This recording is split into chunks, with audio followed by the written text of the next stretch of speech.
Hi guys, welcome back. Already previous mini బ్లాగ్లో చూసారు కదా, అనిల్ బర్త్డే రోజు మనం కేక్ కట్ చేయించింది. సో ఇంకా అది అయిపోయి మేము పడుకుంటున్నాము. అన్నయ్య వాళ్ళు వచ్చి సడన్గా డోర్ నాక్ చేశారు. ఇదైతే నిజంగానే సర్ప్రైజ్. ముందు దానిలాగా ఊపిరి సర్ప్రైజ్ లాగా కాకుండా ఇది పర్ఫెక్ట్ సర్ప్రైజ్ వర్కౌట్ అయ్యింది. సో ఇంకా అట్లా కేక్ కటింగ్ అయితే చేసాము. కేక్ కటింగ్ చేసి కూర్చున్నాము అంటే మేము ఒక 1:32 వరకు అట్లాగే ముచ్చట్లు చెప్తూ టైంపాస్ చేస్తూ నవ్వుకుంటూ కూర్చున్నాం.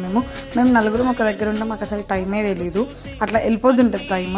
సో ఇంకా అట్లా కేక్ సెలబ్రేషన్స్ గురించి, రేపు ఎక్కడికి వెళ్దాం అన్న దాని గురించి డిస్కషన్ పెట్టి లాస్ట్కి డెస్టినేషన్ ఫిక్స్ కాకుండానే పడుకుంటాం మేము. అది మా స్పెషాలిటీ అనుకోండి. సో అట్లా ఇంకా టైంపాస్ అట్లా ఇట్లా చేసి అయితే పడుకున్నాము. అరౌండ్ ఆ టైంకి పడుకున్నాము. సో రేపు అంటే నెక్స్ట్ డే ఎంత ఇంట్రెస్టింగ్గా జరిగింది, మేము ఎక్కడెక్కడికి వెళ్ళాము, మేమేం చేసామన్నది నెక్స్ట్ మినీ వ్లాగ్లో చూడండి. I hope you all like it. Thanks for watching. Bye.